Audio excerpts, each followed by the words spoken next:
ഇതാണ് നമ്മുടെ ബാബാജിയുടെ പേര് രാമാനന്ദ ബ്രഹ്മചാരി എന്നാണ് പേര്. ശക്തിപീഠ ക്ഷേത്രങ്ങളോടുള്ള യാത്രയുടെ ഭാഗമായിട്ട് നമ്മളിപ്പോഴുള്ളത് അട്ടഹാസ ശക്തിപീഠ ക്ഷേത്രത്തിന് മുന്നിലാണ്. ഇവിടെ നിന്ന് നമ്മൾ ഇനി അടുത്തതായിട്ട് പോകുന്നത് ബാഹുല ശക്തിപീഠ ക്ഷേത്രത്തിലേക്കാണ് പോകുന്നത്. കിത്ര രൂപ ഹോ ജായേഗാ? 150 रुपये लगेगा. ദേവിയുടെ ചുണ്ട് പതിച്ച ശക്തിപീഠ ക്ഷേത്രത്തിൽ നിന്ന് ദേവിയുടെ ഇടത്തെ കൈ പതിച്ച ബാഹുല ശക്തിപീഠ ക്ഷേത്രത്തിലേക്കാണ് നമ്മൾ ഇനി പോകുന്നത്. 150 രൂപയാണ് ഇവിടെ നിന്ന് ബാഹുല ശക്തിപീഠം വരെ പറഞ്ഞിരിക്കുന്നത്. റോഡിൻ്റെ രണ്ട് സൈഡിലും പാടങ്ങളും ഒക്കെ ആയിട്ടുള്ള വഴികളാണ്. ഇതുകൊണ്ട് ഇവിടുത്തെ ഒരു വണ്ടി കണ്ട് 3 വീലുള്ള ഒരു സൈസ് വണ്ടിയാണ്. ഇവിടുത്തെ ആൾക്കാർ കൃഷിക്കാരൊക്കെ അങ്ങോട്ടും ഇങ്ങോട്ടും ഒക്കെ പോകുന്നത്. മുഴുവൻ കൃഷി സ്ഥലങ്ങളാണ്. ഇവിടെ നെൽകൃഷി അല്ലാതെ വേറെ എന്തോ സാധനം കൃഷി ചെയ്തിരിക്കുന്നതാണ്. എനിക്ക് തോന്നുന്നത് എള്ളാണെന്ന് തോന്നുന്നു കണ്ടിട്ട്. ഇവിടെയാണ് പച്ചക്കറി ഒക്കെ കൃഷി ചെയ്യുന്നുണ്ട്. ഇതുപോലെ പൂർണ്ണമായിട്ടും കൃഷി സ്ഥലമാണ്. ഇവിടെ ഒന്നും വീടുകൾ അടുപ്പിച്ചടുപ്പിച്ചുള്ള വീടുകൾ കാണുന്നേ ഇല്ല. കൃഷി സ്ഥലങ്ങളാണ് കൂടുതൽ കാണുന്നത്. നമ്മൾ ഈ ബാഹുല ശക്തിപീഠത്തിൻ്റെ സമീപത്ത് നമ്മൾ എത്തി. ഇതൊക്കെ താമസിക്കാനായിട്ടുള്ള സൗകര്യങ്ങളൊക്കെ വളരെ കുറവാണ്. ഇവിടെ ചോദിക്കുമ്പോൾ ഇവിടെ വേറെ അടുത്ത് കട്ടുവാനം പറഞ്ഞൊരു സ്ഥലമുണ്ട്, അവിടെ താമസിക്കാനുള്ള സൗകര്യമൊക്കെ ഉള്ളതെന്നാണ് പറയുന്നത്. പക്ഷേ നമുക്ക് ഇവിടെ നോക്കാം. അങ്ങനെ നമ്മൾ നമ്മുടെ 20ാമത്തെ ശക്തിപീഠം ബാഹുല ശക്തിപീഠത്തിൻ്റെ മുന്നിൽ വന്നു. പക്ഷേങ്കിൽ ഇത് വളരെ ചെറിയൊരു ക്ഷേത്രമാണ്. ഇതിൻ്റെ ചുറ്റുവട്ടത്തൊന്നും താമസിക്കാനുള്ള യാതൊരുവിധ സൗകര്യങ്ങളും ഇല്ല. നമുക്ക് എന്താ ചെയ്യേണ്ടതെന്ന് ഇതുവരെ നമുക്ക് വ്യക്തമായിട്ടുള്ള ഒരു ഐഡിയ ആയിട്ടില്ല. ഈ ഓട്ടോക്കാരൻ ഇവിടെ തന്നെ നിൽക്കാമെന്ന് പറഞ്ഞിട്ടുണ്ട്.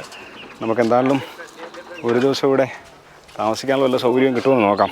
അപ്പോൾ നമുക്കിവിടെ അടുത്ത ഒരു കുറച്ച് ദൂരെയായിട്ട് ഇവിടെ താമസിക്കാനായിട്ട് സൗകര്യം ഉണ്ടെന്നാണ് ഇവിടുത്തെ ചേട്ടൻ പറഞ്ഞു തന്നതാണ്. ഇവിടുത്തെ പൂജാരിയാണ്. അപ്പം നമുക്കിനി അവിടെ പോയിട്ട് നമുക്ക് നോക്കാം. അപ്പം നമുക്കെന്നാലും ഇവിടുന്ന് കുറച്ച് ദൂരമുണ്ട്. നമ്മൾ വന്ന ഓട്ടോ റിക്ഷ എന്നാലും നമുക്ക് വേണ്ടി ഇവിടെ വെയിറ്റ് ചെയ്തു. നമുക്ക് നോക്കാം.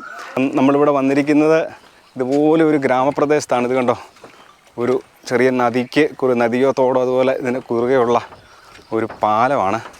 ഇവിടെ ആ കാണുന്ന സ്ഥലത്താണ് നമുക്ക് താമസിക്കാനായിട്ടുള്ള അറേഞ്ച്മെൻ്റ് എന്നും പറഞ്ഞുകൊണ്ട് അവിടുന്ന് ആ പൂജാരി പറഞ്ഞത്. ഒരു ചെറിയ ബിൽഡിങ്ങൊക്കെ കാണാം. എന്താണേലും നമ്മുടെ കൂടെ ആ ഓട്ടോക്കാരനും വരുന്നുണ്ട്. ഞങ്ങൾ പറഞ്ഞ ഓട്ടോക്കാരനോടും കൂടെ അങ്ങോട്ട് ഞങ്ങളുടെ കൂടെ ഒന്ന് വരാൻ പറഞ്ഞ് പുള്ളിയും വരുന്നുണ്ട്. നമുക്ക് ഇവിടെ താമസിക്കാനായിട്ട് സൗകര്യം കിട്ടിക്കഴിഞ്ഞാൽ ഇത് ഒരു വല്ലാത്തൊരു അനുഭവമായിരിക്കും. ഇങ്ങനെ ഏകാന്തമായിട്ട് കാടിൻ്റെ നടുവിൽ ഗ്രാമപ്രദേശത്ത് താമസിക്കുന്നത്. ഇവിടെ ഒരു ക്ഷേത്രം പോലെ ഒരു സംഭവമൊക്കെ ഇവിടെയും കാണുന്നുണ്ട്. ഇതാണെന്നൊന്നും വ്യക്തമായിട്ട് അറിയത്തില്ല. നമുക്ക് എന്തായാലും നോക്കാം. അങ്ങനെ നമ്മൾ നമ്മുടെ 20ാമത്തെ ശക്തിപീഠം ബാഹുല ശക്തിപീഠത്തിൻ്റെ അടുത്തെത്തി. ശക്തിപീഠം കാണാനായിട്ടുള്ള പുറപ്പാടിലാണ്. എന്തായാലും നമുക്ക് താമസിക്കാൻ ഉള്ള സൗകര്യവും നമുക്ക് ദേവി തന്നെ ശരിയാക്കി തരുമെന്ന് നമുക്ക് പ്രതീക്ഷിക്കാം. ഇതാണ് സ്ഥലം. ഇവിടെ എന്തോ താമസിക്കാനൊക്കെയുള്ള സൗകര്യങ്ങളും അറേഞ്ച്മെൻറ്റും ഒക്കെ ഉണ്ടെന്ന് തോന്നുന്നു. ഇവിടെ ഒരു ക്ഷേത്രം പോലെയുള്ള ഒരു ക്ഷേത്രത്തിൻ്റെ ഭാഗം തന്നെയാണിതും. അപ്പോൾ എന്തായാലും നമുക്ക് കയറി നോക്കാം. ഇത് ഈ ചേട്ടനാണ് നമ്മുടെ അട്ടഹാസ ശക്തിപീഠ ക്ഷേത്രത്തിൽ നിന്ന് നമ്മുടെ ബാഹുല ശക്തിപീഠത്തിൽ എത്തിച്ചത്. അപ്പോൾ നാം ക്യാ സലീം എന്നാണ് ഇദ്ദേഹത്തിൻ്റെ പേര്. അപ്പോൾ ഇത് നമ്മളെ ഇവിടെ ഒരു ആശ്രമമുണ്ട്. നമ്മുടെ ആ പൂജാരി പറഞ്ഞു വിട്ട് ഇവിടെ കൊണ്ടുവന്ന് ഇവിടുത്തെ ആ ഇവിടെ സ്വാമിയുണ്ട്. ആ സ്വാമി വെളിയിൽ പോയിരിക്കുകയാണ് പറഞ്ഞത്. സ്വാമി വന്നിട്ട് നമുക്ക് താമസിക്കാനുള്ള കാര്യങ്ങളൊക്കെ പറഞ്ഞു തരാമെന്ന് പറഞ്ഞു.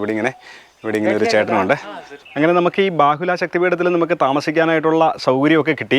ഇത് ഒരു ആശ്രമ അന്തരീക്ഷത്തിലുള്ള ഒരു സ്ഥലമാണ്. ഇവിടെ വരുന്ന ആൾക്കാർക്ക് താമസിക്കാനായിട്ടുള്ള സൗകര്യമൊക്കെ ഉണ്ട്. ഭക്ഷണവും എല്ലാം ഇവിടുന്ന് തന്നെ നമുക്ക് കിട്ടി. ഇന്നലെ ആണ് നമ്മൾ വന്നത്. ഇന്നലെ വൈകിട്ടത്തെ, ഇന്ന് രാവിലെ, ഇന്ന് ഉച്ചയ്ക്കൊക്കെ നമ്മൾ ഇവിടെ നിന്നാണ് ഭക്ഷണം കഴിച്ചത്. ഇനി നമുക്ക് ശക്തിപീഠത്തിൻ്റെ കാഴ്ച കാണാനായിട്ട് പോവുകയാണ്. ഇവിടെ ഏറ്റവും നമുക്ക് ആശ്ചര്യകരമായിട്ട് തോന്നിയ ഒരു സംഗതി എന്ന് പറഞ്ഞാൽ, നമ്മൾ ആദ്യം ഇന്നലെ വന്ന സമയത്ത് അവിടെ ഒരു ശക്തിപീഠ ക്ഷേത്രം കണ്ടായിരുന്നു. പക്ഷേങ്കിൽ ഈ ശക്തിപീഠ ക്ഷേത്രം എന്ന് പറയുന്നത് ശരിക്ക് ബാഹുല ശക്തിപീഠ ക്ഷേത്രം എന്ന് പറയുന്നത് നമ്മൾ ഇവിടെ യാദൃശ്ചികമായിട്ട് ഇവിടെ താമസ സൗകര്യത്തിന് വേണ്ടിയിട്ട് വന്ന ഈ സ്ഥലമാണ് ശരിക്ക് ഈ ബാഹുല ശക്തിപീഠം എന്ന് പറയുന്നത്. ഇവിടെ എന്ന് പറഞ്ഞാൽ ഇവിടെ വെള്ളപ്പൊക്കം ഉണ്ടാകുന്ന സമയത്ത് ഇവിടെ ആൾക്കാർക്ക് ആരാധന നടത്താനായിട്ട് സൗകര്യത്തിന് വേണ്ടിയിട്ട് ഇവിടുന്ന് ദേവിയുടെ ഒരു വിഗ്രഹം അങ്ങോട്ട് മാറ്റിയതാണ്. നമ്മൾ ഇന്നലെ വന്നപ്പോൾ ആ ഓട്ടോ വന്ന് നിന്ന് നമ്മൾ ഇറങ്ങിയ ആ സ്ഥലം അതും ശക്തിപീഠമാണ്. ഇതാണ് ശരിക്കും സതീദേവിയുടെ ശരീരഭാഗം പതിച്ച സ്ഥലം. ഇതാണ് ഈ സ്വാമിയും ഇവിടെയുള്ള ആൾക്കാരും ഒക്കെ അങ്ങനെയാണ് നമ്മളോട് പറഞ്ഞു തന്നത്. മാത്രമല്ല നമ്മൾ കൂടുതൽ റെഫർ ചെയ്തപ്പോഴും നമുക്ക് മനസ്സിലായത് ഇതാണ് ശക്തിപീഠം. അതായത് ദേവിയുടെ ഇടത്തെ ബാഹു വീണ സ്ഥലമാണ് ഈ ബാഹുല ശക്തിപീഠം എന്നറിയപ്പെടുന്നത്. ആ ശക്തിപീഠത്തിൻ്റെ മുന്നിലാണ് നമ്മളിപ്പം നിൽക്കുന്നത്. ദേവി നമ്മളെ ശരിക്കും യഥാർത്ഥ ശക്തിപീഠത്തിൻ്റെ സന്നിധിയിൽ നമ്മളെ എത്തിച്ചിരിക്കുകയാണ്. ഇതാണ് ബാഹുല ശക്തിപീഠ ക്ഷേത്രം. ഇത് വൈകുന്നേരം ഈ ക്ഷേത്രം തുറക്കും. ഇപ്പോൾ ഒരു 4-4:30 ആയിട്ടുണ്ട് സമയം. കുറച്ച് നമ്മൾ ഈ ക്ഷേത്രം തുറക്കുമ്പോൾ നമ്മൾ ഈ ക്ഷേത്രത്തിനകത്തെ കാഴ്ചകളൊക്കെ നമുക്ക് എടുക്കാം. ഇവിടെ ഇങ്ങനെ ഹനുമാൻ സ്വാമിയുടെ ഒരു വിഗ്രഹം ഇവിടെ കാണാം. അതുപോലെ തന്നെ ഇവിടെ ഇങ്ങനെ മഹാദേവൻ്റെ ഒരു പ്രതിമയും നമുക്കിവിടെ കാണാനായിട്ട് സാധിക്കും. നമ്മുടെ ഈ ശക്തിപീഠങ്ങളെക്കുറിച്ചുള്ള വീഡിയോ ഒക്കെ കാണുന്ന ചില ആൾക്കാർക്കും ചിലപ്പോൾ സംശയം തോന്നാമായിരിക്കും. ഇതെങ്ങനെയാണ് ഒരു ശക്തിപീഠം തന്നെ 2 സ്ഥലത്ത് വരുന്നതെന്നൊക്കെയുള്ള സംശയങ്ങൾ തോന്നായിരിക്കും. എനിക്കും ആദ്യം ഇങ്ങനെയുള്ള സംശയങ്ങളൊക്കെ തോന്നിയായിരുന്നു. നമ്മൾ ആദ്യം ഇങ്ങനെ കാണുന്ന ആന്ധ്രാപ്രദേശിലാണ്. ആന്ധ്രാപ്രദേശിൽ ഇങ്ങനെ ഒരു ശക്തിപീഠം തന്നെ 2 സ്ഥലത്ത് അടുത്തടുത്തായിട്ടുള്ള 2 സ്ഥലത്തുണ്ടായിരുന്നു. അതൊക്കെ അതിനെക്കുറിച്ചൊന്നും നമ്മൾ ചിന്തിക്കാതെ ഈ ശക്തിപീഠവും ശക്തിപീഠത്തിൻ്റെ പ്രാധാന്യവും ഇത് ദേവിയുടെ ശക്തി സ്രോതസ്സുകളാണ്, ആദിപരാശക്തിയുടെ ശക്തി സ്രോതസ്സുകൾ ആണ് ഈ ശക്തിപീഠങ്ങളെന്നറിയപ്പെടുന്നത്. ആ ഒരു ചിന്തയിൽ മാത്രമാണ് ഞാൻ ഈ യാത്ര നടത്തുന്നത്. ഇതാണ് ഗർഭഗൃഹം ക്ഷേത്രത്തിൻ്റെ. ഇവിടെ നമുക്ക് കാണത്തില്ല, ഇരുട്ടാണ്. അകത്ത് ലൈറ്റ് ഉണ്ടായിരുന്നു, നമുക്ക് കാണാമായിരുന്നു. അപ്പം ഇതിനോട് ചേർന്ന് തന്നെയാണ് ഇവിടുത്തെ ഭൈരവനുള്ളത്. അപ്പം നമുക്കറിയാം എല്ലാ ശക്തിപീഠത്തിലും ഈ ശക്തിയെ സംരക്ഷിക്കാൻ, ശക്തിപീഠത്തിനെ സംരക്ഷിക്കാനായിട്ട് ഓരോ ഭൈരവന്മാരുണ്ട്. അങ്ങനെ ഈ ക്ഷേത്രത്തിലെ ഭൈരവൻ്റെ പേര് ഭിരുഗ് ഭൈരവൻ എന്നാണ് ഈ ക്ഷേത്രത്തിലെ ഭൈരവൻ്റെ പേര്. അതുപോലെ മറ്റൊരു പ്രത്യേകത എന്ന് പറഞ്ഞു കഴിഞ്ഞാൽ ഈ ബംഗാളിൽ ഇത് നമ്മൾ പലപ്പോഴും പറഞ്ഞു, എല്ലാ ക്ഷേത്രത്തിലും ഇതുപോലെ ബലിപീഠങ്ങൾ കാണാം. ഇതൊക്കെ ഓരോ രീതിയിലുള്ള ആരാധനാക്രമത്തിൻ്റെ ഭാഗമായിട്ട് ഓരോ സ്ഥലങ്ങളിൽ നമുക്ക് കാണാൻ സാധിക്കുന്ന ഓരോ ആരാധനാക്രമങ്ങളാണ്. എനിക്ക് ഈ ബലിയെക്കുറിച്ചിട്ടൊക്കെ എനിക്ക് പല സംശയങ്ങളും കാര്യങ്ങളും ഒക്കെ ഉണ്ടായിരുന്നു. എൻ്റെ സംശയങ്ങൾ ഇങ്ങനെ ഘട്ടം ഘട്ടമായിട്ട് ഇങ്ങനെ മാറിക്കൊണ്ടിരിക്കുകയാണ്. യാത്ര മുന്നോട്ട് പോകും തോറും മനസ്സിലുള്ള പല ആചാരങ്ങളെക്കുറിച്ചുള്ള സംശയങ്ങളും ഒക്കെ മനസ്സിൽ നിന്ന് മാഞ്ഞു പോകുന്നുണ്ട്. അപ്പം നമുക്കിനി ഇവിടെ നിന്ന് ഇത് നമുക്ക് തിരിച്ചു വരുമ്പോൾ നമുക്ക് ഇനി ഇവിടുത്തെ കാഴ്ചകളാണ്. നമ്മളിനി പോകുന്നത് നമ്മൾ ആദ്യം കണ്ട ശക്തിപീഠ ക്ഷേത്രത്തിൽ നമ്മൾ അകത്തോട്ട് കയറിയില്ലായിരുന്നല്ലോ. അവിടെ ചെന്ന ആ ശക്തിപീഠ ക്ഷേത്രത്തിൻ്റെ കാഴ്ചകൾ നമുക്ക് കാണാം. അതുപോലെ തന്നെ ഈ പോകുന്ന വഴിക്ക് ഉൾഗ്രാമമാണ്, ഗ്രാമപ്രദേശത്തോടാണ് നമ്മൾ മുന്നോട്ട് പോകുന്നത്. ആ കാഴ്ചകളൊക്കെ നമുക്ക് കണ്ട് മുന്നോട്ട് പോകാം. അപ്പോൾ നമ്മൾ ഇന്നലെ കണ്ട ആ ബാഹുല ശക്തിപീഠ ക്ഷേത്രത്തിലോട്ടാണ് പറഞ്ഞത്. ഇതും ശക്തിപീഠ ക്ഷേത്രമാണ്. ഇതിൻ്റെ കാര്യങ്ങളൊക്കെ ഞാൻ പറഞ്ഞു. അപ്പോൾ ഇതാണ് ഞാൻ പറഞ്ഞ സംഗതി എന്ന് പറഞ്ഞാൽ ഈ പാലം ഇതെന്ന് പറഞ്ഞാൽ അജയ് നദി എന്ന് പറഞ്ഞൊരു നദിയാണ്. ഈ നദിയിൽ വെള്ളം പൊങ്ങും. ഇവിടെ മിക്കവാറും എല്ലാ സമയത്തും ഇവിടെ വെള്ളം പൊങ്ങുമെന്നാണ് നമ്മളിവിടെ അന്വേഷിച്ച് കഴിഞ്ഞപ്പം മനസ്സിലാക്കുന്നത്. ഈ വെള്ളം പൊങ്ങി ഇതുണ്ട് ഇവിടുന്ന് 6ൻ്റെ ലെവലിൽ നിന്ന് കുറച്ച് മാത്രമുള്ള ക്ഷേത്രത്തിൽ. അപ്പോൾ ഇവിടെ വെള്ളം കയറും. ഇവിടെ വെള്ളം കയറുമ്പോൾ ആൾക്കാർക്ക് ആരാധന നടത്താൻ വേണ്ടിയിട്ട് അതിന് വേറൊരു സൗകര്യം ഉണ്ടാക്കിയെന്നേ ഉള്ളൂ. അങ്ങനെയാണ് അവിടെ വേറൊരു ശക്തിപീഠമാണ്. ഇതിനകത്ത് നമ്മൾ കൂടുതൽ കൺഫ്യൂസ് ആകേണ്ട കാര്യമൊന്നുമില്ല. ഓരോ സ്ഥലത്തിലോട്ട് യാത്ര ചെയ്യുമ്പോഴും നമ്മൾ ഓരോരോ അനുഭൂതികൾ, ഓരോ ഗ്രാമത്തിൻ്റെ പ്രത്യേക ആ രീതിയിലുള്ള കാഴ്ചകളാണ് നമുക്ക് കാണാനായിട്ട് സാധിക്കുന്നുണ്ട്. ഇത് ശരിക്കും പറഞ്ഞാൽ താൽക്കാലിക പാലമാണെന്ന് പറയും. ഇത് തടി കൊണ്ടുള്ള ഒരു പാലമാണ്. ഇവിടെ മറ്റ് വണ്ടികൾ, ചെറിയ വണ്ടികൾ പോലും ഇതുവഴി വരുവാണ്. ഇന്നലെ നമ്മളെ കൊണ്ടുവിട്ടത് അവിടം വരെയാണ് നമ്മളെ ഓട്ടോക്കാരൻ കൊണ്ടുവിട്ടത്. അങ്ങനെ നമ്മൾ ബംഗാളിലെ ഗ്രാമങ്ങളുടെ സുന്ദരമായ കാഴ്ചകൾ കണ്ടുകൊണ്ട് ആണ് ശക്തിപീഠങ്ങൾ കാണാനായിട്ട് പോകുന്നത്. അപ്പോൾ എല്ലാവരും വീഡിയോ ഒന്നും സ്കിപ്പ് ചെയ്യാതെ മുഴുവനായിട്ട് കാണുക. ക്ഷേത്രങ്ങളുടെ മാത്രം കാഴ്ചകളല്ല, നമ്മൾ പശ്ചിമ ബംഗാളിലെ ഉൾഗ്രാമങ്ങളിലെ കാഴ്ചകളാണ്. ഇവിടെ നെല്ല് കൃഷി കൂടാതെ നമുക്കിവിടെ എള്ളിൻ്റെ കൃഷി കാണാം. എള്ള് പാടങ്ങളാണ് ഈ കാണുന്നത്. നമുക്കിവിടെ എള്ളെണ്ണയ്ക്കൊക്കെ വളരെ പ്രാധാന്യമുള്ള സ്ഥലമാണെന്ന് തോന്നുന്നു. അപ്പം ഇത് എള്ളാണ് നമുക്കിവിടെ കാണാം. എള്ള് വിളഞ്ഞ് നിൽക്കുന്നത് നമുക്ക് കാണാനായിട്ട് സാധിക്കും. എവിടെയെങ്കിലും സ്ഥലം അങ്ങോട്ട് കയറാൻ പറ്റുന്ന സ്ഥലങ്ങളുടെ നമ്മൾ കയറി ചെന്ന് കാണിക്കാം. എള്ള് ഈ കാണുന്ന മുഴുവൻ എള്ളിൻ്റെ പാടങ്ങളാണ് ഈ കാണുന്നത്. അപ്പോൾ അതുപോലെ തന്നെ ഇവിടെ വേറെ ഒരു ക്ഷേത്രം കാണാം. ഇതൊരു വിഷ്ണു ക്ഷേത്രമാണ്. നമുക്ക് പെട്ടെന്ന് ഈ ക്ഷേത്രത്തിൽ കയറി ഈ ക്ഷേത്രത്തിൻ്റെ കാഴ്ചകൾ കൊണ്ട് നമുക്ക് കണ്ടിട്ട് നമുക്ക് അങ്ങോട്ട് മുന്നോട്ട് ആ ശക്തിപീഠ ക്ഷേത്രത്തിലേക്ക് പോകാം. നമ്മൾ കയറി ക്ഷേത്രത്തിൻ്റെ കൊമ്പിലോട്ട് കയറി വരും മുന്നിൽ ഇതുപോലൊരു മണ്ഡപം കാണാം. അതുപോലെ തന്നെ ഈ കാണുന്നതാണ് ക്ഷേത്രം. നമ്മുടെ വലസൈഡിലായിട്ട് കാണുന്നത് ഇതാണ് ക്ഷേത്രത്തിൻ്റെ പ്രധാന ഭാഗം. ഇവിടെ ഇങ്ങനെ ഒരു മണ്ഡപം കാണാം. ഇത് കണ്ട പ്ലാവ്, നമ്മുടെ നാട്ടിലൊക്കെ കാണുന്ന പോലെ പ്ലാവ് കായ്ച്ച് കിടക്കുന്ന പ്ലാവുകളുണ്ട് ഇവിടെയും. അപ്പോൾ ഇതാണ് ക്ഷേത്രം, പ്രധാന ക്ഷേത്രം. ഇത് ക്ഷേത്രം കണ്ടു കഴിഞ്ഞാൽ നമുക്കൊരു ക്ഷേത്രമാണെന്ന് നമുക്ക് തോന്നുന്നില്ല. ആ രീതിയിലാണ് ഇതിൻ്റെ ഒരു സ്ട്രക്ചർ ഇപ്പോൾ കാണുന്നത്. അപ്പോൾ നമുക്കിനി ക്ഷേത്രത്തിനകത്തോട്ട് കയറിയിട്ട് ക്ഷേത്രത്തിൻ്റെ കാഴ്ചകൾ നമുക്ക് കാണാം. ഞാനിവിടെ നേരെ കയറി വന്നപ്പോഴേ ഇവിടെ കാണുന്നത് നമ്മുടെ ഒരു ഹിന്ദു ക്ഷേത്രത്തിനുള്ളിൽ ആദ്യം കാണുന്നത് ക്രിസ്തുദേവൻ്റെ പടമാണ് കാണുന്നത്. ഇതാണ് നമ്മളുടെ ഒരു പ്രത്യേകത എന്ന് പറഞ്ഞു കഴിഞ്ഞാൽ, നമുക്ക് ഈ ഹിന്ദു സംസ്കാരത്തിൻ്റെ ഏറ്റവും വലിയ ഉദാത്തമായിട്ടുള്ളൊരു മാതൃകയാണ് നമുക്കിവിടെ കാണാനായിട്ട് സാധിക്കുന്നത്. അതായത് നമുക്ക് 33 കോടി ദേവതകൾ ഓൾറെഡി ഉണ്ട്. ആ പല ദേവതകളെയും നമുക്കിവിടെ കാണാം. നമ്മുടെ പ്രധാന ദേവതയായിട്ടുള്ള മഹാവിഷ്ണുവിനെ ഇവിടെ കാണാം. പക്ഷേങ്കിൽ നമുക്ക് അതിൻ്റെ കൂടി ഒരു ക്രിസ്തുവിനെയും കൂടെ ആഡ് ചെയ്യാനായിട്ട് നമുക്ക് യാതൊരുവിധ ബുദ്ധിമുട്ടുമില്ല. അതാണ് സനാതന ധർമ്മം എന്ന് പറയുന്നത്. അതാണ് ഹിന്ദുവിൻ്റെ വിശാല മനസ്കത. ഇതെല്ലാവരും മനസ്സിലാക്കിയാൽ എല്ലാവരും മനസ്സിലാക്കണം ഇത്. അപ്പോൾ ഇതാണ് നമ്മൾ വന്ന വിഷ്ണു ഭഗവാന്റെ ക്ഷേത്രം. വിഷ്ണു ഭഗവാന്റെ ഒരു വിഗ്രഹം നമുക്കിവിടെ കാണാം. പക്ഷേ ഇത് ഒത്തിരി പഴക്കമുള്ളൊരു ക്ഷേത്രമായിട്ട് ഇപ്പോഴത്തെ ഒരു നിലയിൽ കണ്ടിട്ട് ഒത്തിരി പഴക്കമുള്ളതായിട്ട് തോന്നുന്നില്ല. ഇവിടെ എന്തോ ഭജനകളോ കാര്യങ്ങളോ ഒക്കെ നടക്കുന്നതാണെന്ന് തോന്നുന്നു. അതിനുള്ള ഇങ്ങനെ ഹാർമോണിയവും ഉപകരണങ്ങളും ഒക്കെ ഇവിടെ ഇരിക്കുന്നത് കാണാം. അപ്പോൾ ഇതാണ് നമ്മുടെ വിഷ്ണു ക്ഷേത്രം. ഇവിടെ ഇങ്ങനെ ശങ്കരാചാര്യ സ്വാമിയുടെ ഒരു ഫോട്ടോ കാണാം. അതുപോലെ തന്നെ ചൈതന്യ മഹാപ്രഭുവിൻ്റെ ഫോട്ടോ കാണാം. അതുപോലെ ഇവിടെ വേറൊരു കാര്യം ഞാൻ ശ്രദ്ധിച്ചത്, നമ്മൾ താരാപീഠത്തിൽ കണ്ട വാമദേവിൻ്റെ ഒരു ഫോട്ടോ ഇവിടെ കാണാം. അതുപോലെ ഇവിടെ ശ്രീരാമ കൃഷ്ണ പരമഹംസനും ശാരദാദേവിയുടെയും ഫോട്ടോ കാണാം. വിവേകാനന്ദ സ്വാമിയുണ്ട്, യേശു ക്രിസ്തുവുണ്ട്. ഈ വിഷ്ണു ക്ഷേത്രത്തിൻ്റെ പുറകിലായിട്ട് ഇവിടെ ഒരു ശിവക്ഷേത്രം, അങ്ങ് ദൂരെയായിട്ടൊരു ശിവക്ഷേത്രം കാണാം. നമുക്ക് ഓടിപ്പോയി ആ ശിവക്ഷേത്രം കൂടെ കണ്ടിട്ട് വരാം. അപ്പോൾ ഇതാണ് ശിവഭഗവാന്റെ ക്ഷേത്രം. ഇവിടെ ഒരു ശിവലിംഗമാണ്. ഇത് ശാരദാദേവിയാണോ എന്നറിയത്തില്ല. അവിടെ ഒരു അമ്മയുടെ ഒരു ഫോട്ടോ ഉണ്ട്. എനിക്ക് മനസ്സിലാകുന്നില്ല, ബംഗാളിലാണ് എഴുതി വെച്ചിരിക്കുന്നത്. നമുക്ക് പിന്നെ ഇതൊക്കെ ട്രാൻസ്ലേറ്റ് ചെയ്ത് നോക്കാം എന്താണെന്ന്. അന്നേരം നമ്മൾ കണ്ട വിഷ്ണു ക്ഷേത്രത്തിൽ നമ്മൾ വെളിയിലിറങ്ങി ഞാൻ പറഞ്ഞായിരുന്നു എള്ളൊക്കെ നിങ്ങളൊക്കെ കണ്ടിട്ടുണ്ടായിരിക്കും. എന്നാലും എനിക്കിത് കണ്ടപ്പോഴൊരു കൗതുകം.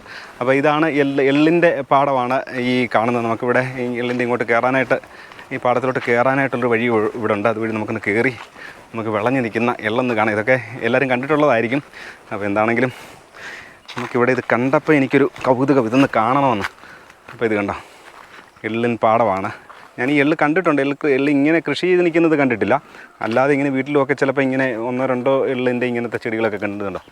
എള്ള് പൂത്ത് നിൽക്കുന്ന ഇത് കണ്ടോ, എള്ള് പൂത്ത് നിൽക്കുന്നു.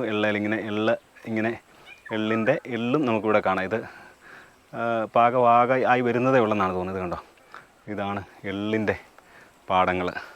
നമ്മളിങ്ങനെ കുറച്ചും കൂടെ മുന്നോട്ട് വന്നു. ഇവിടെ ഒരു സൈഡിൽ, എൻ്റെ പല സൈഡിലെല്ലാം ഇതുപോലെ നമ്മൾ മുമ്പ് കണ്ട എള്ളിൻ്റെ കൃഷി തന്നെയാണ് കാണുന്നത്. ഇവിടെ മറ്റ് കൃഷികളൊന്നും ഇവിടെ കാണാനായിട്ടില്ല. ഇവിടെ കൃഷികളെന്തോ നടക്കുന്ന സ്ഥലമാണ്. എന്തായാലും നിലവിലിപ്പം കൃഷിയൊന്നും ഇവിടെ കാണുന്നില്ല. അതുപോലെ നമ്മൾ കഴിഞ്ഞ വീഡിയോയിലും പറഞ്ഞായിരുന്നു, ഇവിടെ ഇങ്ങനെ മീൻ വളർത്തൽ, മീനിങ്ങനെ ഈ കുളം കണ്ടോ, ഇതുപോലെ കുളത്തിനുള്ളിൽ മീൻ കാണും. ഇവിടെ മീൻ പല സ്ഥലങ്ങളിൽ രാവിലെയൊക്കെ നമ്മൾ ഇറങ്ങിപ്പോയപ്പോൾ കണ്ടോ, പല സ്ഥലങ്ങളിലും ഇങ്ങനെ മീൻ വിൽക്കാനായിട്ടിരിക്കുന്നത്. ഗ്രാമപ്രദേശത്തിൻ്റെ കാഴ്ചകളൊക്കെ ഉണ്ട്. 2 അമ്മമാർ ഇവിടെ ഇങ്ങനെ ഇരുന്ന് എന്തൊക്കെയോ വാച പിടിച്ചുകൊണ്ടിരിക്കുക, 2 പേരും കൂടെ. ഇതുണ്ടോ, ഇവിടെയും കണ്ടോ, ഇവിടെയും നമുക്കൊരു കുളം കാണാം. ഈ സൈഡിലും ഒരു കുളം കാണാം. അപ്പോൾ ഇവിടെ ഇങ്ങനെ കച്ചിയ ആട് കണ്ടോ, ആടുകൾ. ഇത് നമ്മൾ കഴിഞ്ഞ ദിവസം കാണിച്ചതാണ്. ഇത് ചാണകവരലി ഇങ്ങനെ ഒട്ടിച്ച് വെച്ചിരിക്കുന്നത്. ഇത് ഉണങ്ങാനായിട്ട് വെച്ചിരിക്കുന്നതാണ്. ഇത് ഉണങ്ങി കഴിയുമ്പോഴത്തേനും ഇതെടുത്ത് ഇന്ധനമായിട്ട് ഉപയോഗിക്കുന്നത്, നമുക്ക് അടുപ്പിൽ തീ കത്തിക്കാനായിട്ട്. ഇവിടെ ഗ്യാസ് ഒക്കെയുള്ള സംഭവങ്ങൾ വളരെ കുറവാണെന്ന് തോന്നുന്നു. കടകളിലൊക്കെ ഗ്യാസിന് പകരം കൽക്കരി പലയിടത്തും കണ്ടിട്ടുണ്ട്. അതുപോലെ ഗ്യാസ് ഉപയോഗമൊക്കെ കുറവാണ്. നമ്മുടെ സാധാരണ നമ്മൾ ഉപയോഗിക്കുന്ന രീതിയിലുള്ള വിറക് ഉപയോഗിക്കുന്ന കടകളൊന്നും നമ്മൾ വളരെ കുറച്ചേ കണ്ടിട്ടുള്ളൂ. കൽക്കരി ഇവിടെ വളരെ കോമൺ ആയിട്ട് ഉപയോഗിക്കുന്ന ഒരു ഇതാണെന്ന് തോന്നുന്നു. കണ്ടോ, ഒരു കുളം കണ്ടോ. ഈ കുളങ്ങളെല്ലാം മീനെ വളർത്താൻ വേണ്ടി കൃത്രിമമായിട്ട് ഉണ്ടാക്കിയതാണ്. ഇതെങ്ങനെ ഇത് തന്നെ പ്രകൃതിദത്തമായിട്ടുള്ള കുളങ്ങളല്ലെന്നാണ് തോന്നുന്നത്. ഒന്നുകിൽ ഇവിടുത്തെ മണ്ണെടുത്ത് കഴിയുമ്പോഴത്തേനും ഇതിങ്ങനെ കുളമായിട്ട് മാറിയതായിരിക്കും. ഇവിടെയൊക്കെ ഇങ്ങനെ ഒത്തിരി ആൾക്കാരിരിപ്പുണ്ട്. ഇവരെല്ലാം നമ്മളെ വളരെ കൗതുകരമായിട്ടാണ് നോക്കിക്കൊണ്ടിരിക്കുന്നത്. ഇവരെ ആരും ഒന്നും ചോദിക്കുന്നൊന്നുമില്ല. എന്നാലും നല്ല മനുഷ്യരാണ് എല്ലാവരും ചിരിച്ചുകൊണ്ടൊക്കെയാണ് ഇരിക്കുന്നത്. ചിലർക്ക് ചെല്ലുമ്പോൾ ചിലർക്ക് ഈ ക്യാമറ കാണുന്നത് അത്ര ഇഷ്ടമില്ല. എന്നാലും എല്ലാവരും നല്ല നമ്മളിങ്ങനെ കൗതുകത്തോടു കൂടി നോക്കിക്കൊണ്ടിരിക്കുക. ഇതുകൊണ്ട് ഇവിടെ കാണുന്ന ഒരു വീട് കണ്ടോ, ഇത് മണ്ണ് കൊണ്ട്, സിമെൻറ്റ് ഒന്നും ഉപയോഗിക്കാതെ മണ്ണ് മാത്രം ഉപയോഗിച്ചുകൊണ്ടിരിക്കുന്ന വീടല്ല, കടയാണ്. ഇതൊരു കടയാണ്. ഇത് മണ്ണാണ് ഉപയോഗിച്ചിരിക്കുന്നത്. ഇവിടെ സിമെൻറ്റേ ഇല്ലെന്നാണ് തോന്നുന്നത്. കണ്ടോ, അതൊരു സിമെൻറ്റ് ഇല്ല, ഇത് മണ്ണ് മാത്രം, മണ്ണും കല്ലും എല്ലാം കൂടി ഉപയോഗിച്ച് മിക്സ് ചെയ്ത് ഉണ്ടാക്കിയിരിക്കുന്ന ഒരു വീടാണ്. ഇവിടെ ചേച്ചിമാരൊക്കെ ഇവിടെ ഇങ്ങനെ വർത്തമാനമൊക്കെ പറഞ്ഞുകൊണ്ടിരിക്കുന്നു. എല്ലാവരും വളരെ കൗതുകത്തോടു കൂടിയിട്ട് നമ്മളിങ്ങനെ നോക്കിക്കൊണ്ടിരിക്കുന്നതാണ്. അവരിങ്ങനത്തെ സംഭവങ്ങളൊന്നും ഇവിടെ നിന്നും ഈ വ്ളോഗ് എടുക്കാനായിട്ടും വീഡിയോ എടുക്കാനായിട്ടും ഒന്നും ആൾക്കാരൊന്നും ഇങ്ങോട്ടൊന്നും വന്നിട്ടേ ഇല്ലാത്ത സ്ഥലങ്ങളാണെന്ന് തോന്നുന്നത്. ആൾക്കാരതുപോലെയാണ് നമ്മളെ നോക്കുന്നത്. ഇവിടുത്തെ ഗ്രാമത്തിലെ ചെറിയൊരു കടയാണ്. ദൂക്കാൻ എടുക്കാനായിട്ട് പറയുക ചേച്ചി. ഇവിടെ നിന്ന് ദൂക്കാൻ എടുക്കാനായിട്ടാണ് പറയുന്നത്. അപ്പോൾ ഇത് കണ്ടോ, എൻ്റെ കുഞ്ഞു പിള്ളേരൊക്കെ ഇപ്പോൾ ഇന്ന് പഠിത്തമില്ലെന്നാണ്. ഇവിടെ കുറച്ച് പിള്ളേരെ കണ്ടപ്പോൾ ക്ലാസ്സൊന്നും പഠിത്തമൊന്നും ഇല്ലെന്നാണ് പറഞ്ഞത്.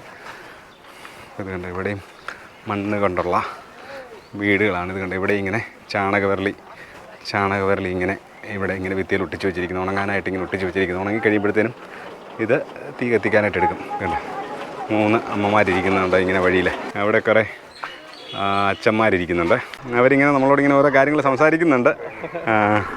കണ്ടോ, എത്രയും പ്രായമുള്ള അച്ഛനൊക്കെ ഇങ്ങനെ ഇരിക്കുകയാണ്. ഇവിടെ ഇങ്ങനെ എല്ലാവരും കൂടെ വർത്താനമൊക്കെ പറഞ്ഞിട്ട് വൈകുന്നേരം കണ്ടോ ഇങ്ങനെ ചാക്കൊക്കെ വിരിച്ച് എല്ലാവരും കൂടെ ഇങ്ങനെ ഇരിക്കുകയാണ്.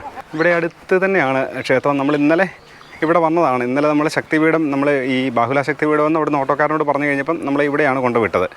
അപ്പോൾ ആ ക്ഷേത്രം നമ്മളിവിടെ വന്നപ്പോഴാണ് ഇവിടുത്തെ പൂജാരിയോട് നമ്മൾ ചോദിച്ചു നമുക്ക് എന്തെങ്കിലും താമസ സൗകര്യങ്ങൾ വല്ലതും ഉണ്ടോ എന്ന് ചോദിച്ചപ്പോഴാണ് അദ്ദേഹമാണ് നമുക്ക് താമസ സൗകര്യം ഇവിടെ ഉണ്ടെന്ന് പറഞ്ഞുകൊണ്ടാണ് അദ്ദേഹം നമ്മളെ അങ്ങോട്ട് പറഞ്ഞു വിട്ടത്.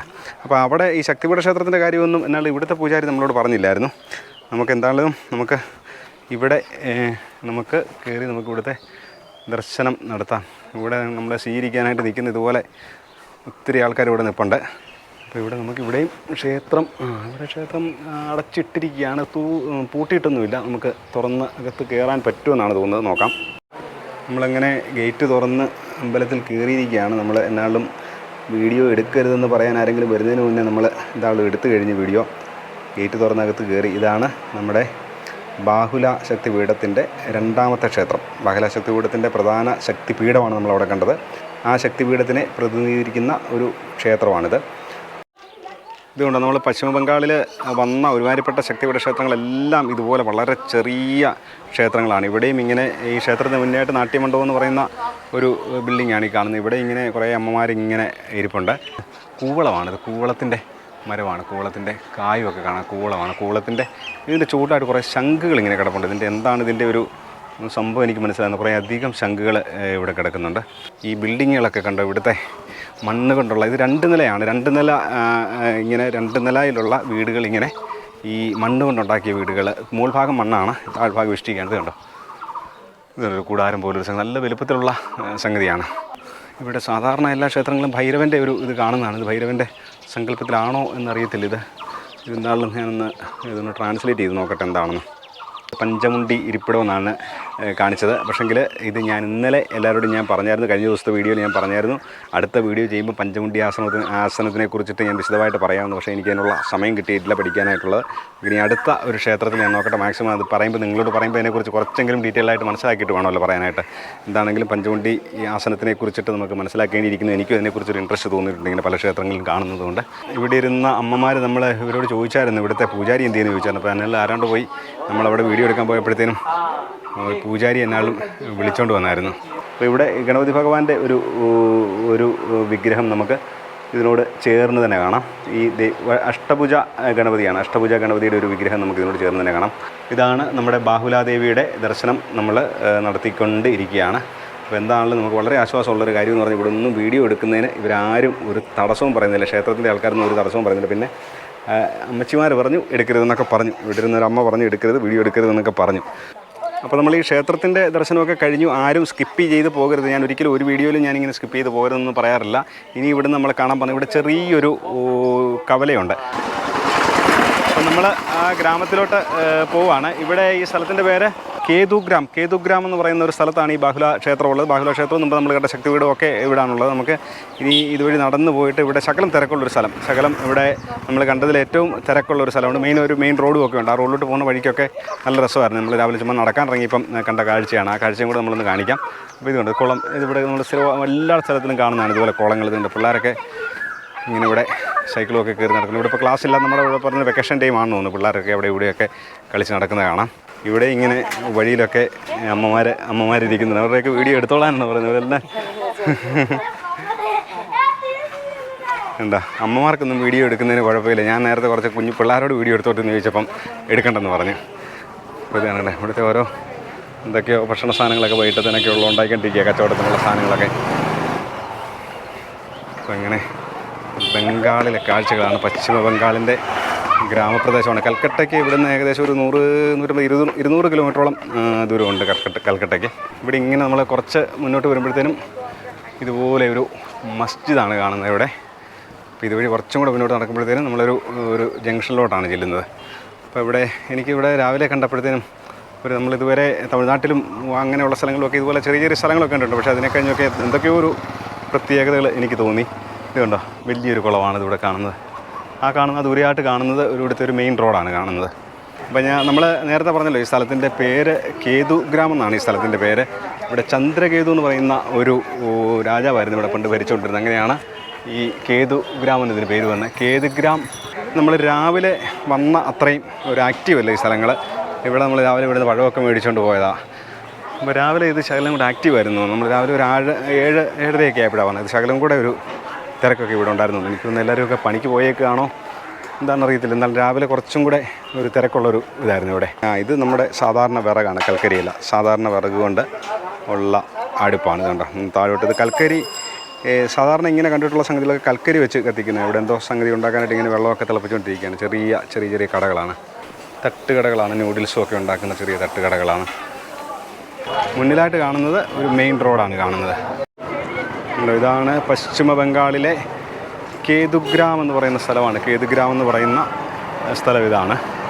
നമ്മൾ ആ കവലയിൽ ഇങ്ങനെ തിരിച്ചിങ്ങോട്ട് നടന്നു വരുന്ന വഴിക്ക് ഇവിടെ ഇങ്ങനെ നമ്മൾ മുമ്പ് കണ്ട അമ്മമാർ ഇവിടെ ഇരിപ്പുണ്ട്. ഇവിടെ അവരുടെ വീഡിയോ എടുക്കാനായിട്ടൊക്കെ പറഞ്ഞു. ഇവിടെ എന്തോ കച്ചവട സാധനങ്ങളൊക്കെ ആയിട്ട് ഈ ഒരു ചേച്ചി ഇവിടെ വന്നേക്കുന്നതാണ്. ഇവിടെ സെൻറ്റും ക്യൂടെക്സും ഇങ്ങനെ അമ്മമാർക്കൊക്കെ വേണ്ടി ആവശ്യത്തിനുള്ള സാധനങ്ങളാണ്. പൊട്ടും ക്യൂടെക്സും അങ്ങനെയുള്ള സാധനങ്ങളൊക്കെയാണ്. അപ്പോൾ ഈ ഇവിടെ വന്നപ്പോൾ നമ്മളോട് ഇങ്ങനെ വീഡിയോ എടുക്കാനായിട്ട് പറഞ്ഞതാണ്. അതുകൊണ്ട് ഇവർ വളരെ നിഷ്കളങ്കരായിട്ടുള്ള ആൾക്കാരാണ്. നമ്മൾ ദൂരെ നിന്ന് വന്ന അപരിചിതരായിട്ടുള്ള ആൾക്കാരാണെങ്കിലും നമ്മളോട് ഇടപെടുന്നതിനൊക്കെ അവർക്ക് വളരെ ഒരു നാച്ചുറലായിട്ടുള്ളൊരു ഇടപെടലാണ് ഇവർക്ക്. നമ്മളവിടെ പുതിയ ശക്തിപീഠ ക്ഷേത്രത്തിനോട് പോയിട്ട് വന്നപ്പോഴത്തേനും സന്ധ്യയായി. എന്താണെങ്കിലും ഇവിടെ ക്ഷേത്രം തുറന്നിരിക്കുകയാണ്. നമ്മൾ പറഞ്ഞ സ്വാമി ഇവിടെ ഉണ്ട്. സ്വാമിയോട് ചോദിച്ചപ്പം വീഡിയോ എടുത്തോളാനാണ് പറഞ്ഞത്. നമ്മളങ്ങനെ ബാഹുല ശക്തിപീഠം, യഥാർത്ഥത്തിൽ ബാഹുല ശക്തിപീഠത്തിലാണ് നമ്മളിപ്പം എത്തിയിരിക്കുന്നത്. ഇവിടെയാണ് ദേവിയുടെ ബാഹു ഇടത്തെ കൈ പതിച്ച സ്ഥലമാണ്. അപ്പം ഇവിടെ ഈ പീഠം ഇവിടെയാണുള്ളത്. ആ പീഠത്തിൻ്റെ മുകളിലായിരിക്കും ഇപ്പോൾ ഇങ്ങനെയുള്ള സംഗതികളൊക്കെ, പൂജയും കാര്യങ്ങളുമൊക്കെ നടക്കുന്നത്. ഇവിടെ ഇങ്ങനെ പല രീതിയിലുള്ള വിഗ്രഹങ്ങൾ, ചെറുതും വലുതുമായിട്ടുള്ള പല വിഗ്രഹങ്ങൾ കാണാം. അതുപോലെ പൂജാ സാധനങ്ങളുമൊക്കെ കാണാം. ഇവിടെ നമ്മുടെ ഈ സ്വാമി തന്നെയാണ് ഇവിടെ പൂജകളൊക്കെ നടത്തുന്നതെന്നാണ് തോന്നുന്നത്. സ്വാമി വെളിയിൽ നിൽപ്പുണ്ട്. അപ്പോൾ ഇതാണ് നമ്മുടെ സ്വാമിയൊക്കെ നമുക്ക് നാളെ പകൽ വെളിച്ചത്തിൽ നല്ല വിശദമായിട്ട് എടുക്കാം. അപ്പോൾ ഈ സ്വാമിയാണ് നമുക്കിവിടെ വേണ്ട സഹായങ്ങളും സൗകര്യങ്ങളും ഒക്കെ ചെയ്തു തന്നത്. സ്വാമിക്ക് ഹിന്ദി കുറച്ചൊക്കെ അറിയാം. അപ്പോൾ ഇത് ആണ് ബാഹുല ശക്തിപീഠ ക്ഷേത്രം. ഈ ശക്തി ക്ഷേത്രത്തിനോട് ചേർന്ന് തന്നെയാണ് ഇവിടുത്തെ ഭൈരവൻ്റെ വിഗ്രഹം. ഇതുകൊണ്ടോ, ഇത് ശിവക്ഷേത്രമാണ്. ശിവൻ്റെ പിരുക് ഭൈരവൻ എന്ന് പറയുന്ന ശിവനാണിത്. അപ്പം നമ്മൾ ഈ നമ്മുടെ ബാഹുല ശക്തിപീഠത്തിൻ്റെയും ഇവിടുത്തെ ഭൈരവൻ്റെയും കാഴ്ച നമ്മൾ കണ്ടു കഴിഞ്ഞു. ഭൈരവൻ്റെ ക്ഷേത്രത്തിനുള്ളിലാണ് നമ്മൾ നിൽക്കുന്നത്. ക്ഷേത്രത്തിൻ്റെ ഉള്ളിലല്ല, ഗർഭഗൃഹത്തിൻ്റെ ഉള്ളിലാണ് നമ്മൾ നിൽക്കുന്നത്. അപ്പോൾ നമുക്ക് ഇങ്ങനെ ഈ ബംഗാളിൽ നമുക്ക് ദേവിയുടെ അനുഗ്രഹം കൊണ്ട് ഇങ്ങനെയുള്ള ഭാഗ്യം നമുക്ക് കിട്ടുന്നുണ്ട്. ക്ഷേത്രത്തിൻ്റെ ഉള്ളിൽ തന്നെ കയറാനായിട്ടും ക്ഷേത്രത്തിൻ്റെ ഉള്ളിൽ നിന്ന് വീഡിയോ എടുക്കാനായിട്ടും ഒക്കെയുള്ള ഭാഗ്യം നമുക്ക് ഉണ്ടാകുന്നുണ്ട്. അപ്പോൾ നമുക്കിനി ക്ഷേത്രത്തിൻ്റെ വെളിയിലോട്ട് ഇറങ്ങി അങ്ങേ സൈഡിലായിട്ട് വേറെ ചെറിയൊരു ക്ഷേത്രം കൂടെ കാണാം. ആ ക്ഷേത്രം എന്താണെന്ന് കൂടെ നോക്കാം. ഇതിനോട് തന്നെ ഇതിനകത്ത് തന്നെ 3 ശ്രീകോവിലാണ് കാണുന്നത്. ഇവിടെ ബാഹുല ദേവിയുടെ ഇത് കഴിഞ്ഞിട്ട് ഇവിടെ ഇങ്ങോട്ട് മാറി ഇവിടെ ഒരു ഗണപതി ഭഗവാന്റെ ഒരു വിഗ്രഹമാണ് കാണുന്നത്. ഇവിടെയാണ് ഗണപതി ഭഗവാൻ. അപ്പോൾ നമ്മൾ നമ്മുടെ ശക്തിപീഠ യാത്രയുടെ ഭാഗമായിട്ട് നമ്മൾ ബാഹുല ശക്തിപീഠവും ഇവിടുത്തെ ഭൈരവൻ്റെ ക്ഷേത്രവും അതുപോലെ ഈ ഗണപതി ക്ഷേത്രവും നമ്മൾ കണ്ടു കഴിഞ്ഞു. നമ്മുടെ വീഡിയോ ഇവിടെ അവസാനിക്കുന്നില്ല. നാളെ രാവിലെ നമ്മൾ ഇവിടുന്ന് പോകുന്നതിന് മുമ്പ് നമ്മൾ ഈ ആശ്രമത്തിൽ നിന്ന്, ഈ സ്വാമിയുടെ അടുത്ത് നിന്ന് നമ്മൾ ഭക്ഷണമൊക്കെ കഴിച്ചിട്ടേ പോകുള്ളൂ. നല്ല സ്വാമിയോട് നമുക്ക് എന്തെങ്കിലുമൊക്കെ കാര്യങ്ങൾ സംസാരിക്കണമെന്നുണ്ട്. സ്വാമി ഇപ്പോൾ ഇരുട്ടായതുകൊണ്ട് നമ്മൾ സ്വാമിയായിട്ട് സംസാരിക്കുന്നുണ്ട്. വെളിഭാഗത്തൊക്കെ ഇരുട്ടായി. നമ്മളവിടെ പോയിട്ട് വന്നപ്പോൾ ഇരുട്ടായി. അപ്പോൾ നമ്മൾ ഇവിടെ ഇരുന്നാണ് ഭക്ഷണം കഴിക്കുന്നത്. ഇവിടെ ഇങ്ങനെ 1-2 ഇവിടെ ചെറിയ കുടിലുകളൊക്കെ ഉണ്ട്. ഇവിടെ വരുന്ന ആൾക്കാർ താമസിക്കാനായിട്ടുള്ള കുടിലുകളൊക്കെയാണ്. ഇതാണ് നമ്മുടെ ബാബാജിയുടെ പേര് രാമാനന്ദ ബ്രഹ്മചാരി എന്നാണ് പേര്. അദ്ദേഹം വളരെ ശാന്തനായിട്ടുള്ളൊരു മനുഷ്യനാണ്. നമുക്ക് വേണ്ട സൗകര്യങ്ങളെല്ലാം ഇവിടെ ചെയ്തു തന്നു. അപ്പോൾ നമ്മളോട് വളരെ ശാന്തനായിട്ടുള്ള ഒരു സ്വാമിയാണ്. നമ്മൾ ഭക്ഷണം കഴിക്കാനായിട്ട് ഇങ്ങനെ വന്നപ്പം നമുക്ക് ഇന്ന് ഭക്ഷണം കഴിക്കുന്ന സമയത്ത് വീഡിയോ എടുക്കാൻ നേരത്തെ നമ്മൾ ഉദ്ദേശിച്ചായിരുന്നു. അപ്പോൾ ഇങ്ങനെ നമ്മൾ ചോദിച്ചു കഴിഞ്ഞപ്പോൾ അദ്ദേഹം വീഡിയോ എടുക്കാനൊക്കെ സമ്മതിച്ചു. ഇവിടെ ഇങ്ങനെ പ്രദേശവാസികളായിട്ടുള്ള ആൾക്കാരാണ്. ആ പുറകിൽ നിൽക്കുന്ന ചേട്ടന് ഇവിടെ ഉള്ളൊരു ചേട്ടനാണ്. നമ്മളെപ്പോലെ ഇടയ്ക്ക് ഇവിടെ വന്ന് പോകുന്ന ഒരാളാണ് ആ ചേട്ടന്. അപ്പം നമുക്ക് ഇവിടെ ഭക്ഷണം കഴിക്കാനായിട്ട് ഇരിക്കുക. ഇവിടെ നിലത്തിരുന്ന് നമ്മൾ ഭക്ഷണം കഴിക്കുകയാണ് സ്വാമിയുടെ അടുത്തുനിന്ന് തന്നെ. ഇവിടുത്തെ കറികളൊന്നും നമ്മുടെ നാട്ടിൽ നിന്നും കണ്ടിട്ടില്ലാത്ത സൈസ് കറികളൊക്കെയാണ്. ചാറുകറി, സാമ്പാർ പോലെയുള്ള എന്തോ ഒരു സാധനമാണ്. അതുപോലെ പച്ച ഇതെന്ന് പറഞ്ഞാൽ എന്തോ ചീര പോലുള്ള എന്തോ ഒരു ഇതാണ്. ഇതൊന്നും നമുക്ക് എന്താണെന്നൊന്നും അറിയത്തില്ല. അങ്ങനെ കറികളൊക്കെ ഉണ്ട്. നല്ല ടേസ്റ്റിയാണ്. നമ്മൾ വന്നതെന്ന് മുതൽ ഇവിടെ നിന്നാണ് ഭക്ഷണം കഴിക്കുന്നത്. ഇതുപോലെ ഉരുളൻകിഴങ്ങ് കൊണ്ടുള്ള ഒരു ഐറ്റവും ഉണ്ട്. ഉരുളൻകിഴങ്ങ് ഇവിടെ എല്ലായിടത്തും വളരെ കോമൺ ആയിട്ട് യൂസ് ചെയ്യുന്നൊരു സാധനമാണ്. അതുപോലെ ഇതുകൊണ്ട് പഴം കൊണ്ടുള്ള ഒരു സൈസ് കറിയാണ്. അഹം വൈശാനരോ ഭൂത്വ പ്രാണിനാം ദേഹമാശ്രിതാം പ്രാണാപാന സമായുക്തം പചാമ്യന്നം ചതുർവിധം. ഇവിടെ അങ്ങനെ കൂടുതൽ ആൾക്കാരൊന്നും വരാറില്ല. ഇന്നലെ ഇടയ്ക്കൊക്കെ 1-2 ആൾക്കാരൊക്കെ വരുന്നുണ്ട്. പക്ഷേ ഇവിടെ രാത്രി താമസിക്കാനൊന്നും ഇതുവരെ നമ്മൾ വന്നു കഴിഞ്ഞിട്ട് ആരും തന്നെ ഇവിടെ വന്നില്ല. ये जो नदी है ना, ये ईशानी नदी है। ഈ ചേട്ടനാണ് നമുക്ക് ഇവിടുത്തെ ഈ ക്ഷേത്രത്തിനെ കുറിച്ചിട്ടുള്ള കാര്യങ്ങളും ഇവിടുത്തെ ബാബാജിയെക്കുറിച്ചുള്ള കാര്യങ്ങളും കുറച്ച് കാര്യങ്ങളും ഒക്കെ പറഞ്ഞു തന്നു. അപ്പോൾ ഇത് ഈ ബാബാജി നമ്മൾ മുമ്പ് കണ്ട ബാബാജി വന്നു കഴിഞ്ഞിട്ടാണ് ഇവിടെ ഇങ്ങനെ ഇത്രയും ബിൽഡിങ്ങുകളും കാര്യങ്ങളും ഒക്കെ വരുന്നത്. ഇത് ഇവിടുത്തെ ഒരു ജമീന്ദാർ ദാനം ചെയ്തതാണ് ഈ സ്ഥലങ്ങളൊക്കെ. നമ്മുടെ ഈ ബാബാജിയാണ് ഇതൊക്കെ മാനേജ് ചെയ്യുന്നത്. ഈ വിവരങ്ങളൊക്കെ നമുക്ക് പറഞ്ഞു തന്നത് ഈ ചേട്ടനാണ്. അപ്പോൾ ഇതുണ്ട് ഇവിടുത്തെ അടുപ്പ് കണ്ടോ, ഈ രീതിയിലുള്ള അടുപ്പൊക്കെ നമ്മൾ പലയിടത്തും ബംഗാളി പലയിടത്തും കണ്ടിട്ടുള്ളതാണ്. അപ്പം ബാബാജി അവിടെ ഭക്ഷണമൊക്കെ കഴിച്ചിട്ട് ബാബാജി നിൽപ്പുണ്ട്. നമ്മളിവിടെ താമസിക്കുന്ന ഈ ബിൽഡിങ്ങിൻ്റെ സൈഡിലൊക്കെ ആയിട്ട് ഇതുപോലെ ഇതിവിടെ മുഴുവൻ ഗ്രാമപ്രദേശമാണ്. ഇവിടെ എല്ലാവരും കൃഷിസ്ഥലത്തിൻ്റെയൊക്കെ നടുക്കായിട്ടാണ് ഈ ഒരു ബിൽഡിംഗ് ഉള്ളത്. ഇവിടെ മറ്റ് ജനവാസങ്ങളൊന്നും ഇവിടെ അടുത്തെങ്ങും മറ്റ് വീടുകളൊന്നും കാണാനായിട്ടില്ല. ഈ നേരത്തെ ഉണ്ടായിരുന്ന ഒരു ബിൽഡിങ് ഇതായിരുന്നായിരിക്കും. അപ്പോൾ അത് കഴിഞ്ഞിട്ടാണ് മറ്റേ ഇത് പറയുന്നത്. ഇവിടെ നല്ലൊരു അന്തരീക്ഷമാണ്. ഇവിടെ രാവിലെയൊക്കെ കുറേ ആൾക്കാർ ഈ മാങ്ങാപ്പഴം വീഴുമ്പോൾ അത് പെറുക്കാനായിട്ട് ഒത്തിരി ആൾക്കാർ പിള്ളേരും ഇവിടുത്തെ ചുറ്റുവട്ടത്തെ കുറേ അങ്ങോട്ട് മാറിയൊക്കെ ജനവാസമുള്ള സ്ഥലമുണ്ട്. അവിടെ നിന്ന് ആൾക്കാർ ഇവിടെ വരുന്നതാണ്. അതുപോലെ ഒരു നദി, നദിയുടെ പേര് ഞാൻ അജയ് നദി എന്നായിരുന്നു പറഞ്ഞത്. അജയ് നദിയല്ല ഈ ചേട്ടൻ പറഞ്ഞു തന്നത്, അത് ഈശാനി നദി എന്നാണ് പറഞ്ഞു തന്നത്. বহুলা তার কী করে চেনা যাবে সেটা হলে এই উত্তর বাহিনী নদী আছে, যেখানে সতীপীঠ থাকবে, উত্তর বাহিনী নদী থাকবে সেখানে. 51 ശക്തിപീഠങ്ങളിലൂടെയുള്ള യാത്രയുടെ ഭാഗമായിട്ട് നമ്മൾ നമ്മുടെ 21ാമത്തെ ശക്തിപീഠ ക്ഷേത്രമായിട്ടുള്ള പശ്ചിമ ബംഗാളിലെ ബാഹുല ശക്തിപീഠ ക്ഷേത്രത്തിൻ്റെ കാഴ്ചകളും ദർശനവും ഇവിടെ പൂർണ്ണമാവുകയാണ്. ഇവിടെ ദേവിയുടെ ഇടത്തെ കൈയാണ് ഇവിടെ വീണതെന്നാണ് വിശ്വസിക്കപ്പെടുന്നത്. നമ്മൾ അടുത്തതായിട്ട് ഇവിടെ നിന്ന് പോകുന്ന ജുരൻപൂർ ശക്തിപീഠ ക്ഷേത്രത്തിലേക്കാണ് പോകുന്നത്. ഇവിടുന്ന് ഏകദേശം ഒരു 10-35 കിലോമീറ്റർ ദൂരെയുള്ള ഒരു സ്ഥലമാണ്. അപ്പോൾ നമ്മുടെ വീഡിയോ ഇഷ്ടപ്പെടുന്നുണ്ടെങ്കിൽ വീഡിയോ ലൈക്ക് ചെയ്യുക. നിങ്ങളുടെ അഭിപ്രായങ്ങളും നിർദ്ദേശങ്ങളും ഒക്കെ കമൻറ്റായിട്ട് രേഖപ്പെടുത്തുക. വീഡിയോ ഇതുവരെ സബ്സ്ക്രൈബ് ചെയ്യാതെയാണ് ഈ വീഡിയോ കാണുന്നതെങ്കിൽ ദയവായിട്ട് സബ്സ്ക്രൈബ് ചെയ്ത് എന്നെ ഒന്ന് സപ്പോർട്ട് ചെയ്യുക. അപ്പോൾ മുന്നോട്ടുള്ള വീഡിയോകളും എല്ലാവരും കാണുക. എല്ലാവർക്കും നമസ്കാരം.